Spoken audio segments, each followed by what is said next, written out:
Hello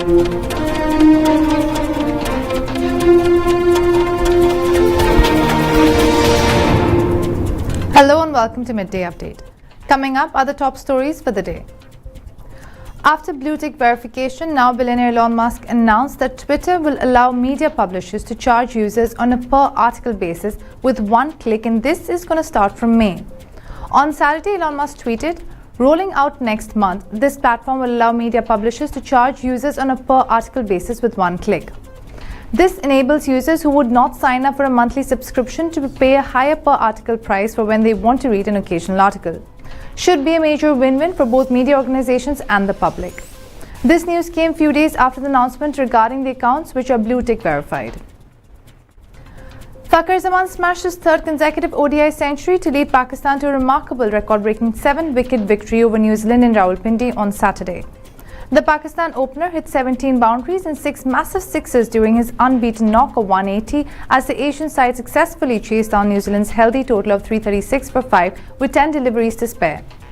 Several records were broken during the game, including Fakhar becoming the 4th Pakistani batter to score 3 straight hundreds in ODIs and becoming the nation's fastest player to reach 3,000 ODI runs.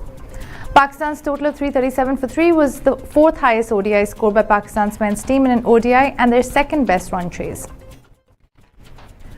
Regulatory standards for the recently failed Silicon Valley Bank in the US were too low, and the supervision did not work with sufficient force and urgency. A review of the supervision and regulation of the bank led by US Federal Reserve Vice Chair for Supervision Michael S. Barr found. The review report released on Friday mentioned 4 key takeaways, one being Federal Reserve supervisors having failed to take forceful actions. The UN's World Food Programme is committed to carrying out its duty in Afghanistan regardless of any political divide as the humanitarian catastrophe continues worsening under the harsh Taliban administration, reported sources on Saturday. Shawili, the head of UN World Food Programme in Afghanistan, stated on Thursday this week in Berlin, Germany, that the organization had no plans to leave the country as the people of Afghanistan continue to live miserably. At least 5 people, including an 8-year-old child, were fatally shot in Texas's Cleveland after the gunman's neighbor asked him to stop firing rounds in his yard because they were trying to sleep, authorities said Saturday, according to sources. San Jacinto County Sheriff Greg Capers said that the gunman, who was apparently shooting a rifle in his yard, was asked by his neighbors to stop firing as a baby was trying to sleep. The suspect then opened fire on the neighbors, Capers said. 4 members of the Arakan Rohingya Salvation Army were detained with a huge amount of arms and ammo in the Ukiah Upazila of Cox's Bazar, according to sources. Bangladesh-based news agency reported that the armed police battalion detained 4 people. All detainees are the residents of different blocks of the Rohingya camps in the Upazila. A steady growth is expected in the non-oil sector in the Sultanate of Oman during 2023. According to a report issued by the Institute of International Finance, the growth of the non-oil sector in the Sultanate of Oman is expected to reach 2.4% of this year as compared to 2% last year.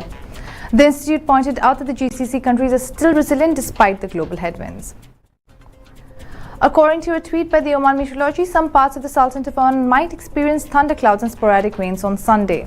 The tweet also added that most of the parts of Oman will have clear weather condition on Sunday. However, the Hajar Mountains and the Rajasthan areas and parts of the governorates of Al-Sharqiya South, Al-Wusta and Dofa are prone to chances of thundercloud formation and sporadic rain, sometimes even accompanied by thunderstorms. Those are the top stories for the day. For more updates, stay tuned and keep watching TTV. You've just heard the live feed from the TTV studios on TFM 95.4. Let's talk.